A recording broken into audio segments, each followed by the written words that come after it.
Well, giving and receiving gifts, an old and treasured custom in our culture, is actually riddled with complexities and contradictions. This morning I want to deconstruct the many aspects and assumptions we make about gifts in order to better understand the implicit nature of gifts that causes unlimited concerns and even anguish at times. We tend to think of gifts as, well, gifts. That is, an object freely given without the expectation of payment. So I can run down to the King's English and get a book after I hand over my credit card. But if someone just gives me a book, I think, wow, what a great gift. I received something for which I do not have to pay. But there's really no such animal, which raises the inherent problem with gifts. Surely we recognize some expectation whenever there is a gift involved. The gift may be wonderful and welcomed, but an air of reciprocity lingers. While the gift is ordinarily understood as that which is given without condition, once it is recognized as a gift, an expectation follows that can include gratitude, thanksgiving, a counter gift, indebtedness, and so on. The gift will generate an exchange of some kind.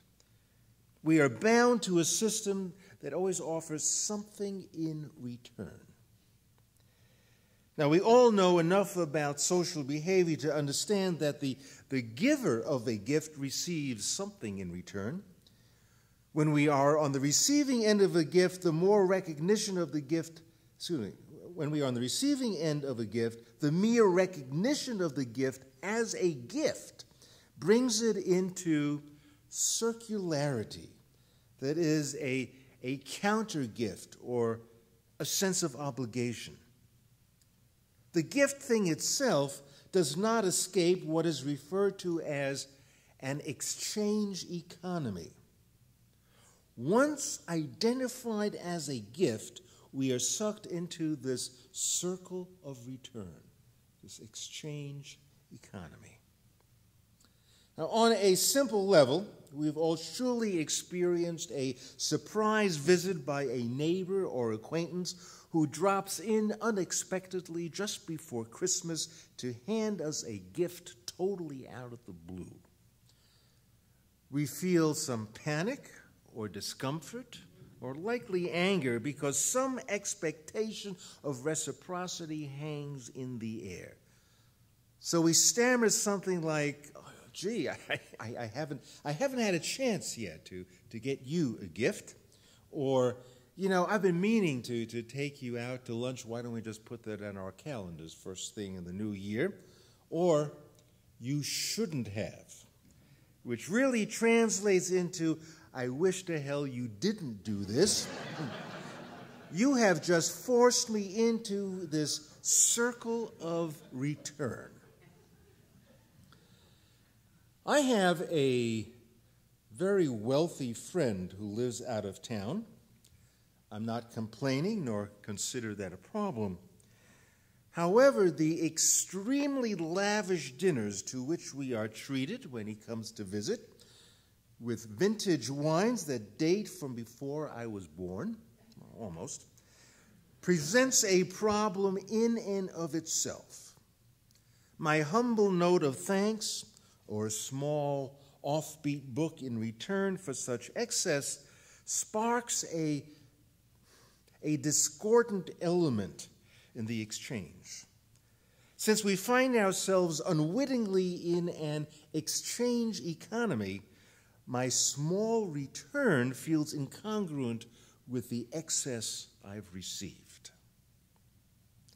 We encounter this incongruity regularly when invited to a dinner party. As one who is invited, I may feel that the bottle of wine I take to my host is freely given, but it represents, quite honestly, an obligation. It is customary not to go to a dinner party empty-handed. Now, I remember my excitement after first moving to Salt Lake when I was invited to a dinner hosted by a Mormon family. I delighted getting out from under the liberal experience and finally receiving a taste of Salt Lake was really all about. But I was in a quandary because I usually bring a bottle of wine or sometimes a special gourmet coffee, but either would be inappropriate. My house was being painted at the time, and the painter, who was quite a devoted member of the predominant religion, sought me out whenever he could to engage in all sorts of theological conversations. Of course, he was always the expert. So I told him once, I said, I could use your wisdom now to help me by suggesting, because I got this dinner party to go to. It's my first dinner hosted by a Mormon. What do I bring as a little token gift? And he said, well, you can never go wrong by bringing Mormons a box of diapers. And to this day, I don't even know if he was serious or not. But I think the host may have actually preferred the diapers to the bouquet of flowers I brought instead. But the point is, an exchange took place. Meal for flowers, meal for wine, meal for a token hostess gift.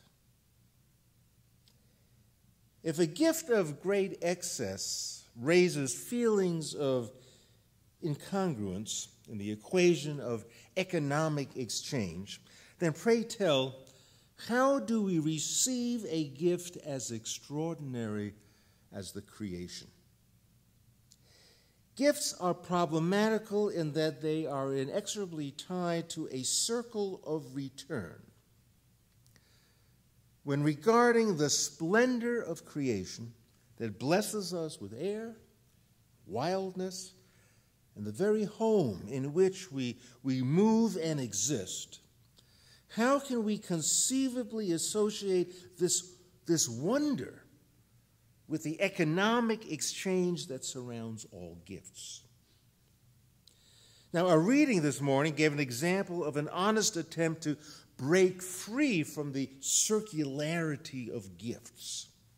The potlatch ceremony, in which the indigenous people of the Pacific Northwest in Canada value selfless gift-giving to the extent that the status of a family is measured not by possessions accumulated, but by who gives the most away, even they cannot escape the circularity of gifts. Because the richer the gift-giving, the more you give away, the richer the return as measured by status and prestige falling on the family. So the economic exchange in the potlatch ceremony deals with a different currency. I will redistribute wealth so you have more, and in return, I will earn prestige in this community. Examples abound in the Bible in this effort to avoid the circle of return. We see evidence of gifts' irreducible duality in the Gospel of Luke. It goes something like this. If you lend to those from whom you hope to receive, what credit is that to you? It's an attempt to escape reciprocity in that it reflects badly on you if you expect a return on your so-called investment. A gift with strings attached is of no credit to you. And so the next line in Luke is truly subversive.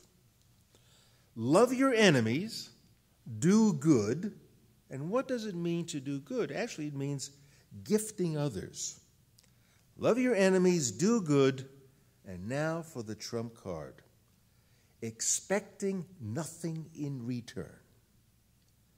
But we simply cannot avoid the circle of return. For the punchline in Luke is that if you do precisely as he tells you, you receive divine credit. So Luke says, your reward will be great. Put it all together, it goes like this. Love your enemies, do good, expect nothing in return, and your reward will be great. Expecting nothing in return is a radical concept. The gift, be it a lousy tie, an expensive dinner, a bottle of wine, or even the gift of loving your enemies, has perhaps unwittingly entered into the circle of return or an economic exchange of some kind. The gift giver may not intend that this will happen, but the human condition is such that every gift, by virtue of being a gift, recognized as a gift, uncontrollably enters this exchange or this circularity. Even the gift of creation, perhaps the most magnanimous gift imaginable, is not exempt from the circle of return.